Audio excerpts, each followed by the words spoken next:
Today we are going to study terminating and non-terminating recurring decimals. So what is this? I want to explain this with the examples. First start with this. This is normal division, okay? By the quotient we are able to achieve is the answer of we have to say either it is an terminating or non-terminating recurring decimal. So first of all we have to find this out. We are going to write answer here, okay? So 16 means in the 16 7 won't goes, so we are going to take 0 means 16 zeros are 0, so minus 7 minus 0 is 7. Now we have to take decimal point.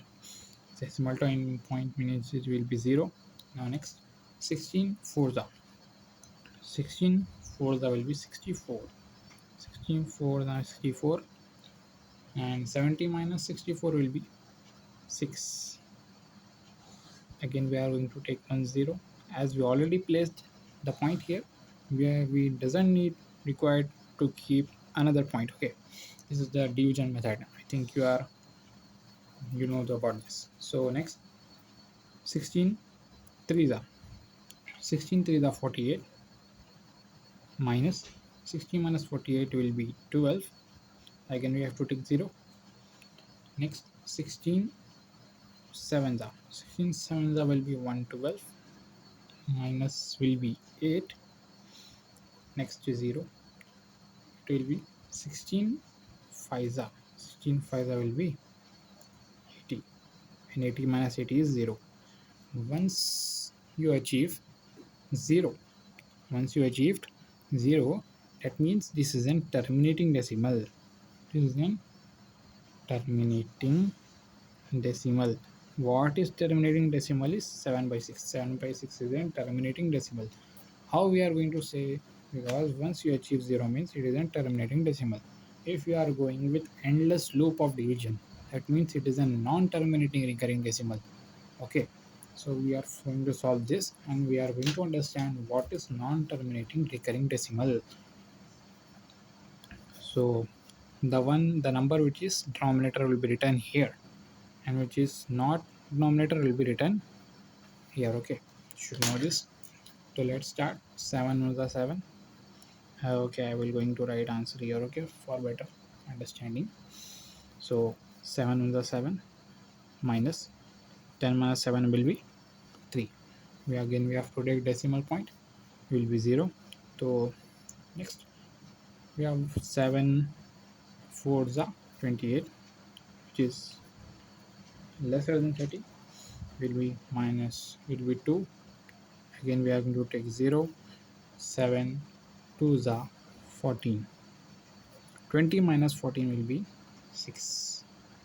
Again we have to take 0. That means 7 8s are 56, and will be 4. Again we are going to take 0. There is why we are taking zeros means this 4 won't come in 7. That's why we are taking 0. Okay, I think you are able to understand. Next 7 40 means we are going to take 5.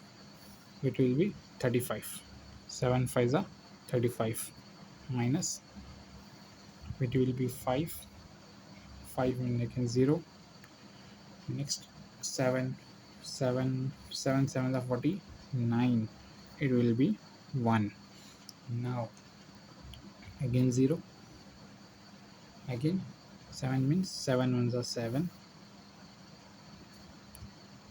It will be 3. I now how we are going to identify it is an endless loop. See, you got 3 previously, now you got again 3. That means this same process will be continued again and then again. This process will continue endlessly, and this 428 5 7 1 will come 4 2 again, 428 5 7 428 5 7 428 7, and so on. So this causes a non-terminating recurring decimal. I think you are going to able to understand. So how we are going to write this? It is 10 by 7 is equal to 1.4 428571. Why? And we are going to keep bar here. Why this? Because this is going to again 428571, 428579, and so on. That's why we are taking bar on those numbers which are going to be written again and again. Okay, if only one is going to repeat again and again, then we are going to keep bar on only one. Okay, now next we are going to solve this problem. Denominator will be written here, numerator will be written here. Now let's solve this. As 2 is lesser than 3, and initially we are going to take 0 point, so you can take 0 here. Okay, so we have taken 0. Now what we have to take? 3 6 are 18, minus what will be 2. Again we are going to take 0. Now 3 6 are 18, again will be 2. 0 with 3 6 are 18, again 0 2, and so on. This will continue this loop as it is. So 6 is repeating endlessly. So how we are going to write it? 2 by 3 is equal to 0 0.6. 6 is, we are not going to write 6 again and again, because this is 6 is repeating again and again. What we are going to keep bar on? Only 6, because 6 is repeating, not any other number is going to repeat. Okay, I think you are able to understand what is terminating and non-terminating decimal. What is terminating decimal? Terminating decimal which comes a reminder as 0, that decimal is an terminating decimal. The number which doesn't able to uh, find the quotient as 0 will be written as non-terminating recurring decimal. Just not terminating we can't write like that, we have to write non-terminating recurring decimal. Okay, and then we have to keep bar on those numbers which are going to repeat and again. Only these 428571 is repeating, that's why we are keeping bar on only 428571. Only 6 is repeating, that's why we are keeping bar on only 6. I think you are able to understand. So thank you for watching.